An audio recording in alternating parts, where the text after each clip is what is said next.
Welcome back to another episode. Tonight, I bring you 3 terrifying stories of what can only be described as dogmen and werewolves. Enjoy. Back in the 70s, I had a strange encounter with a beast in a recreational area called Beaver Lake. Beaver Lake resides in Arkansas and is a popular hotspot for camping and other outdoor activities. I was on a cross-country road trip and hopped from recreational area to area. It was just me and my sleeping bag by myself in a tent. The night itself was calm and hadn't seen many people or even heard much noise at all. There were some other people camping in a few campsites away, but for the most part, I was by myself. I had to set up my small tent, and I stuck my things in it and turned in early, just so I can get a head start on the road for the next area the next day. I was awakened sometime in the middle of the night by a strange noise. The best way I could describe it to you is it sounded like a humming noise. Someone with a deep, unnaturally deep voice. Whatever it was close by to my tent. I began to feel a presence getting closer and closer. I thought someone was going to try and break into my tent. I didn't have a weapon on me at all. I started to notice the hairs on my body standing up. There was something different about this presence. I've never felt such doom before in my life. I thought this was going to be the end, that I was going to be murdered. I sat frozen in my sleeping bag as this presence got closer and closer to my tent. It was pitch black outside, so I couldn't see a thing. Silence broke for only a couple of moments. I remember I was trying as hard as I could to breathe quickly and hold my breath. Then, out of nowhere, a loud sniffing sound broke the silence. I then realized that this was some large animal outside of my tent. It had to have been within 10 feet in front of my tent. I then heard the lowest growling noise I've ever heard in my life at that very moment. It was a rumble, a ferocious rumble. It sounded like a lion growling through an amplifier. I urinated myself in my sleeping bag. I was so scared. This was some large animal trying to get in my tent and wanting to eat me. A million thoughts raced through my head on what the hell this animal could be. It was so quiet, I couldn't even hear it moving around. Only the low humming that it emitted, and that growl. It was terrifying. It moved away from my tent. The humming got quieter and quieter, and I thought it was going away.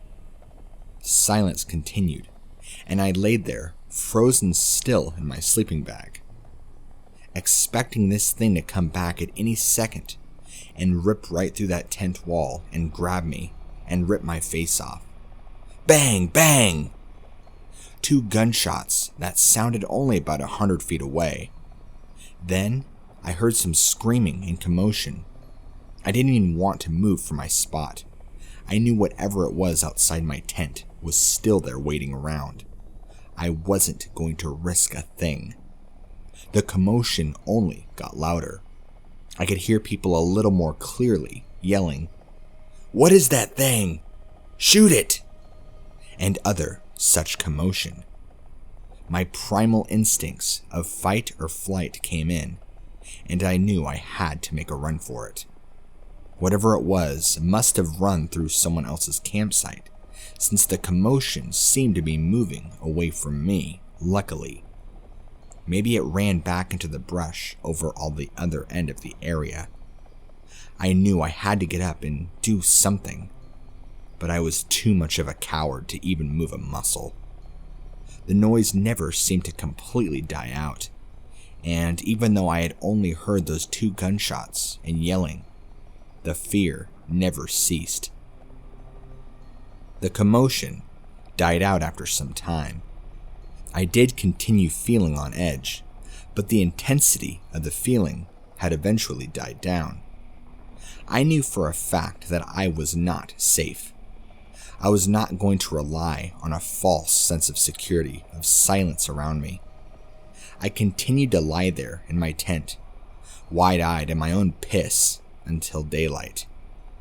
I had no concept of time lying there. The sun must have started to rise because it was getting light enough that I felt it was time to carefully climb out of my sleeping bag and open up my tent. I slowly, ever so slowly, unzipped my tent, my heart about to jump out of my throat. Feeling like that animal was close by, I peered outside and didn't see anything. The area that I heard the commotion from last night didn't appear to have anybody else around. The entire area seemed empty. I figured if I just sprint back to my car and got the hell out of there, I'd make it alive. I grabbed my one bag and bolted for my car. I made it, turned my key, and got the hell out of there. I left my tent and a lot of other belongings in that tent. I didn't care though. I don't know what was outside my tent that night, but I know it wasn't a normal animal. It sounded large and dangerous.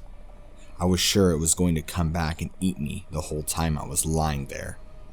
I'm just glad that I lived to be able to tell about it. This occurred back in 1999. My wife and I had our 4 young children, all boys, ages 3, 5, 7, and 10.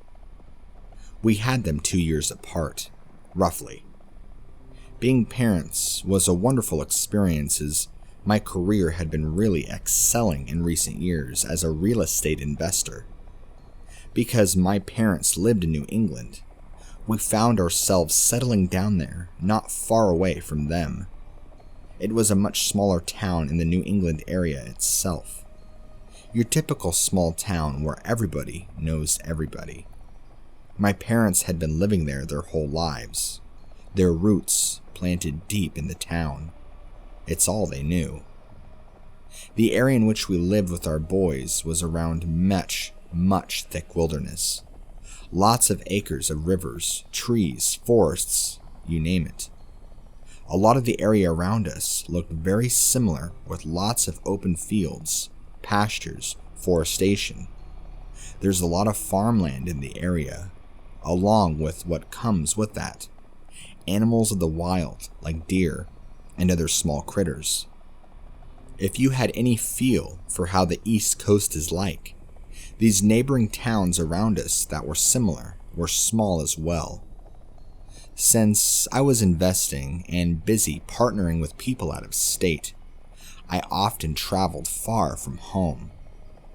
It was commonplace for me to be gone for days, if not weeks, at a time. I made pretty good money since I had been doing this for quite some time and allowed my wife to be a stay-at-home mom and a mother to my boys. She did a wonderful job raising them in hindsight. Since she was a stay-at-home mother, she was able to give them everything they needed. I never felt uncomfortable leaving them with her. We lived fairly peacefully, and nobody bothered us. We could never have asked for better neighbors either, and a quieter town to have settled down in. Much of the people around us were older and even cared about our young boys. They would be checking in on us from time to time to make sure that we were okay, and if we needed anything, since I was gone quite often, and they knew that. I remember I had just come home from a 5-day business trip out of state to look at a larger commercial property. My partner and I were checking it out to potentially do a deal and make big money. We had to do some further research before we proposed any sort of offer to the owner. I was only scheduled to be back home for no more than a week before flying back out. I remember pulling up to the house when my oldest boy runs out to greet me, gives me the biggest hug, and tells me that there's something he wanted to talk about later. I went in and greeted my wife and kids, had a wonderfully pleasant dinner, and enjoyed my time home. The evening soon turned into night, and we put our younger boys to bed. Just as I was getting to lay down to bed with my wife, my oldest son, before going to bed, asked if he could talk to me. He pulled me to the side and told me about something scary he saw while he was playing outside. He proceeded to explain to me that a few days ago, him and all of his brothers were outside playing. The 3 younger ones went inside to get some food and snacks, while he remained outside playing. He said he began to hear a big dog growling at him when he turned and looked. He said he saw a big, hairy wolf standing from behind a tree. It had huge fangs, sharp claws, and red, glowing eyes. He screamed and ran back inside. This surprised me when my son told me this, because he'd been acting normal since I'd gotten home. He had given no inkling to there being something wrong. I'd asked him if his brothers had seen anything, and he just shook his head no. I couldn't tell him that I didn't believe him, so I held my son and told him how sorry I was that he saw what he did, and he should play close to the house from now on. I was going to check out our backyard tomorrow morning to see if I could find this monster. This seemed to make my son feel better, and he went off to bed. I decided not to say anything to my wife. I don't think she even knew about it. We'd only been living there a little while anyway. I lied there in bed that night, wondering what on earth my son could have seen. I knew he had quite the active imagination, but he'd never been one to make things up as outlandish as this. And trust me, he's quite the character. The fear in his eyes as he recounted to me what he saw told a different story. It deeply concerned me as a person and as a father. I believe he saw something, and it shook me to the core. The next few days were uneventful as my children and life played by fairly normally. The next incident that would happen was only a few days later. My oldest son had gone over to spend the night at a friend's house nearby. It was in the evening time, and the sun was setting. My 3 youngest boys were outside playing when I hear the door crash open. All 3 of them running and screaming. They kept yelling and screaming, "There's a monster in the backyard! There's a monster in the backyard!" My wife, who was right there with me, was just as concerned as I. I ran to the back door and opened it, and I scanned the area quickly, but didn't see anything. Then, about 70 feet away, I see this big, hairy shape run behind some trees. It shocked me, and I couldn't help but step back and gasp. This thing was running on 2 legs like a person does. I could hear the rustling noises. It was only dusk, so there was still enough light to see that something was indeed there. I kept my focus on where it went. While all of this was going on, my children were in the background, inconsolable, seeking comfort with their mother, refusing to go anywhere outside. I see this face then pop out from behind a tree, staring right at me. The eyes were the first thing that caught my attention. They had this unnatural, eerie glow to them, kind of like when your headlights reflect off an animal's eyes. The next thing that I took attention to was the longer-looking snout. In that instant, my brain clicked that what I was looking at was indeed not human. I slammed the door, trying to remain calm and not panic. I told my boys do not go back outside, and that we will deal with this in the morning.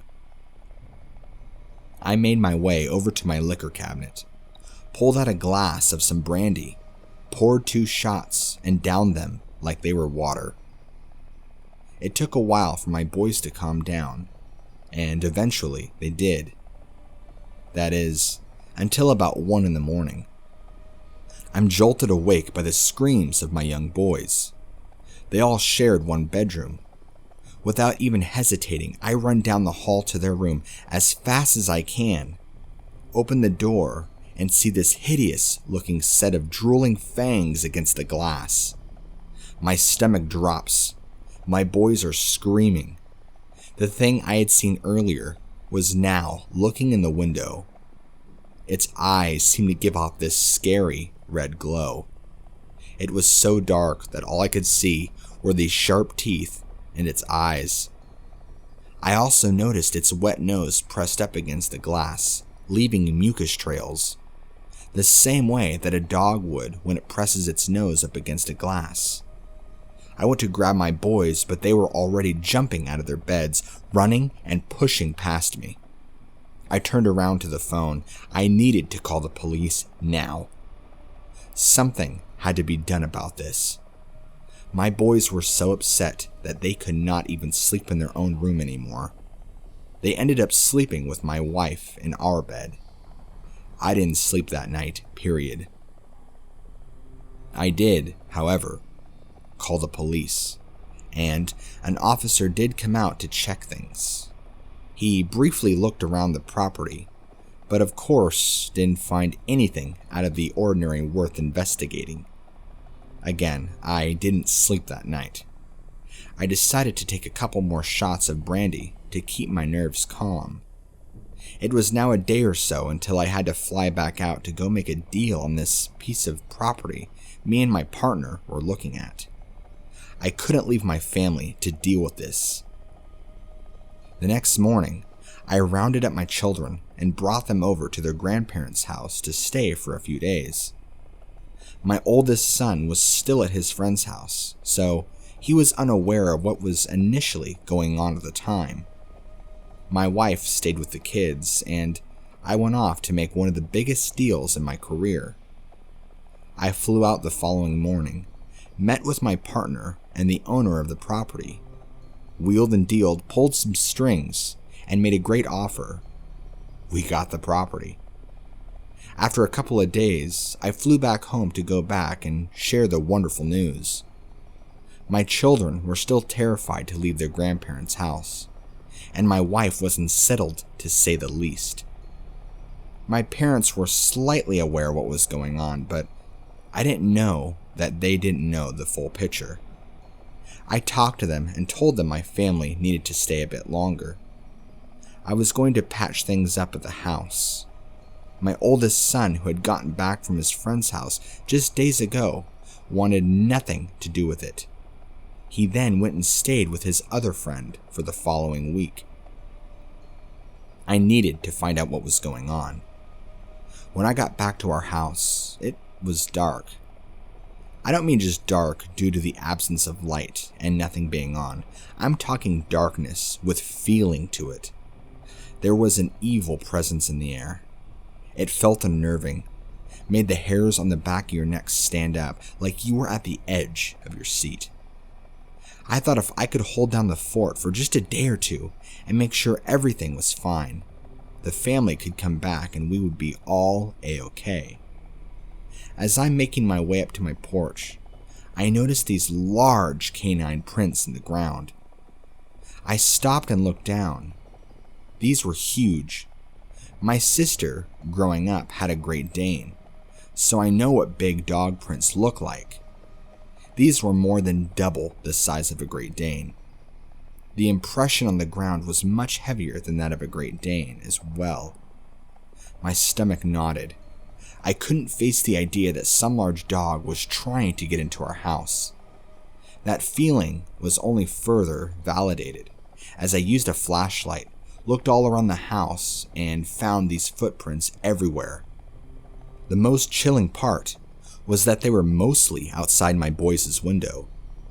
It had been rather rainy the past week, so the ground was wet enough to leave imprints.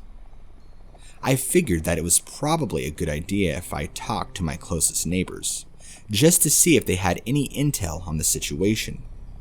Maybe they had seen things I hadn't and not told us about. They were open people, good people, both sets of couples that lived around me. That's just the kind of people they were. I mean, gosh, they would run over and give us a gallon of milk if we needed it. I trusted them. I went over to our nearest neighbor to speak directly with them and found out that even though they hadn't seen anything weird, their 2 cats had gone missing 5 or so days ago. These cats had been around the neighborhood, and I would usually see them pulling up to the house since they loved the catnip that was in our front garden. I hadn't seen them or any trace of them since, which was odd, since, like I said, they were always around. That struck me as disturbing. The other neighbor I talked to on the other side of our house told me that he had been hearing noises and sounds that spooked him early in the morning, like something was clawing at his front door, trying to get in, wiggling his door handle. The feeling of uneasiness lingered heavily around the whole neighborhood, it felt like. We were dealing with some large animal of some kind. I'm not sure to this day what it was. I spent the next few nights at our house alone, drinking to calm myself, only experiencing the feeling of gloom and doom, but never hearing or seeing anything. The entire time I felt like I was being closely watched. Hunted is a better term. I hardly slept, hardly ate, and by the 3rd day, I decided a change was going to happen. I went and visited my wife and our boys, who I hadn't seen in days, being at my parents' house. I told them our house wasn't safe to go back to anymore, and that maybe it was time that we thought about moving. Even though we had only been living on this property for a little while, it wasn't worth putting my family through this, now, terror that had engulfed my home. My family could not keep staying at my parents' house, even though they were most welcome and loved. I had to make the choice. I put in an offer for a house a couple of states away, far away from where we lived. I got it. I broke the news to my wife and kids, told them we were moving and that it was somewhere safe. Honestly, I think my wife and kids were put through so much through this whole monster thing that they didn't even really fight the fact that I picked somewhere states away and we were going to just uproot and move. We didn't waste any time. We went back to the house, well, the wife and I, loaded up everything we had in 2 days flat, grabbed our kids and took off and never looked back. I know my wife still misses that house to this day, but even she felt so uncomfortable there. She later revealed to me that weeks before our son had his backyard incident of seeing something with glowing eyes and fangs, that she would see this strange, dog-like animal approaching our bedroom window at night. She was always too terrified to tell me. She thought I would ridicule her and disbelieve her. She felt it was best to keep it to herself. I can't believe whatever that thing was watched me and my wife sleep. It made me sick, and to know that it wanted to prey on my young boys. I don't know what that thing was, animal, beast, or demon. I hope it's still not there terrorizing my neighbors, because they were great people. I just hope whatever it was is now gone for good.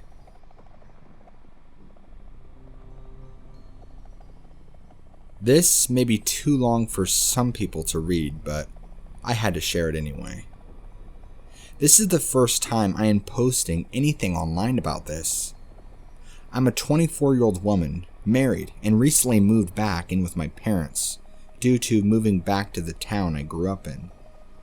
My husband and I are taking our time looking for our own place, due to wanting something nice in the area that is usually hard to find.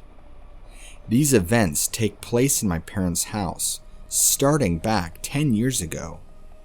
A description of the house for a bit of better understanding. It's a 2-story, brick and stone house in city limits, but still surrounded by nothing but wilderness. You have to go through a garage that leads into the kitchen, with the first bedroom to your left. Past the kitchen is the main living room, and to the right is the hall that is very open. In this area, you will find the main dining room and second living area, but if you continue straight, you will see the staircase to your left, and even further straight is my parents' bedroom and bathroom. Going up the stairs, you will come to the third living area. Yes, this is a huge house with 2 sets of French doors side by side that led to the outside balcony. Going straight, taking a sharp left leads you to the other 3 bedrooms and 2 bathrooms. This is where the first encounter takes place. The first time I stepped foot into this house, I immediately felt like something was off. Not just the house, but the entire area around it. I never liked the property. It just felt like something wasn't right. I felt a dark presence, but I didn't know what or who it was. I brushed it off, thinking I was just reading too much into it. I learned to always trust your gut instinct, and when you feel these things, it's for good reason. I continued to feel this for the next couple of years, and because of this, I didn't enjoy visiting my parents a whole lot. There would be times at night I would be sneaking a cigarette outside, and I'd get this awful feeling like I was being watched. Sometimes I swear I would see this huge shadow moving around just beyond the light of our porch.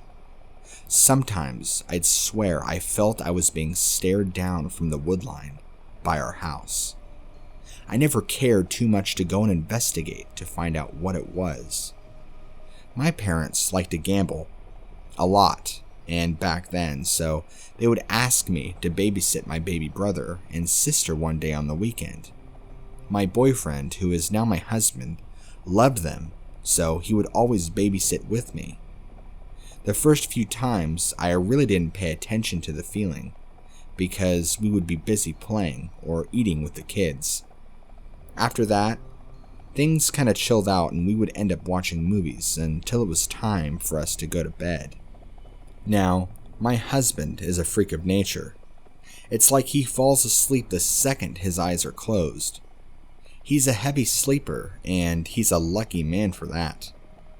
Me, on the other hand, it takes me forever to get comfortable enough to wind down my mind. I also don't sleep well, even when I do finally get to sleep. This night was the first time I saw and heard something in this new house. In this room, the bed is facing the doorway, but not directly in front of it. With the double doors open, you could see the front of the staircase all the way down the hallway, as long as the light is on, that is. This night, only one of the hallway lights were on. I was lying in bed with the TV on, but the volume down so low that I could hear if one of the kids called me. I was almost asleep when I hear a faint tapping on the window, like if someone were to take an object, a hard object, and tap lightly. I opened my eyes a bit and waited for the sound again, but it doesn't happen. I don't think anything of it. I closed my eyes and began to drift off again. A few minutes later, I hear it again. So I opened my eyes and waited. But again, I never saw or heard it. This time, I sit up and listen. A bit spooked, but nothing I can't handle. I get a bit nervous, but still I go to check to see what it was. As I'm climbing on a bed, the shadow being casted on the hallway wall from the window showed this large silhouette of a dog trying to get into the window, it looked like. I held my hand over my mouth to keep from screaming. Confused and thinking I must be dreaming it up, I go back to bed, this time closing one of the double doors. The sound kept going on as I tried to force myself back to sleep and convince myself this wasn't real. It was like it was trying to get my attention, like it wanted me to see it. The sound eventually ceased and I fell asleep. I know that because I woke up just a few hours later, right around 2:30 in the morning, when I feel like someone or something is right outside my bedroom window.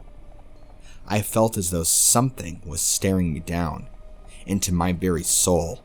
Usually, when I opened my eyes, I would see the green glow of the alarm clock on the bedside table, but this time I saw nothing. It was pitch black. I couldn't even see the hallway light on, and the TV had turned itself off. I felt like I couldn't move. I was awake now and scared to my bones. I was finally able to call out my husband's name loud enough to wake him. He reached over and turned on the light, and right then I saw this massive silhouette from the window in our room with tall, pointy ears. I thought it was a werewolf. I freaked out and started crying. Even my husband was freaking out, and he didn't even believe in those things. My husband runs out of the room, and the huge shape disappears. When he gets back into the room, he has a baseball bat in his hand, and he's ready for blood. I turned on all the lights in the room, hoping that what I saw outside was just some horrible nightmare, and eventually was able to fall back asleep, but it took me forever. The next day, I told my mom about what happened. She had been hearing noise outside the house for a few months on and off. She said that sometimes she would get the feeling that she was being watched and would occasionally hear tapping on the glass. She didn't tell anyone because she did not want to scare us kids. She actually went out and put some trail cams up around the outside of the house one day and around the woods. She let it go on for about a week or so, and when she went back to go check in on it, all the trail cameras were gone. All of them. It looked like they were ripped off the trees that they were put onto. No trace of them anywhere. I knew it had to be this evil entity that was visiting us. This werewolf thing. This being continued visiting our house every few nights, tapping on the glass, wanting us to open the curtains to look at it. I ignored it the best I could every time. You always knew when it was near because you just felt a strong presence of evil. There was one night I remember where I left my curtains open by accident and woke up to this demonic-looking wolf face staring right at me. It was the most hideous, evil-looking thing I've ever seen in my life. I cried immediately. This wasn't night terrors. This was real life. A real-life werewolf that was wanting to get me. It even grinned at me, the most sinister, evil-looking grin that I've ever seen. I retreated to the upstairs and hid and fell asleep in the bathroom. The next day, we soon asked a friend to cleanse the house, thinking this was some demonic entity that had manifested in a physical shape and was haunting us. After a couple of rituals and saging the house and property, everything seemed to be okay. The evil presence has stopped showing up. Until now, I have been living in this house for a month and a half. For the last 3 weeks, I have been seeing this thing constantly, especially when I'm alone. Because of this, I won't stay alone anymore. I get this strong feeling of being watched. I keep my curtains and blinds shut now indefinitely, and at night will be woken up to the sound of this thing heavily breathing on the other side of my window, wanting to get in, wanting to get me. Oh, and just an FYI, I am the 3rd generation on my mother's side of the family that has an attraction, I guess we'll call it, to these things apparently. My dad's side of the family has, in the past before I was born, practiced black magic and occultism. I don't like speaking to them, and I won't dabble in any of the spiritual stuff that most people do, like rituals, Ouija boards, etc. I stay as far away from it as possible, and I recommend that you do too. Even if you are careful, these beings can torment you and follow you for a long time, even after you are dead.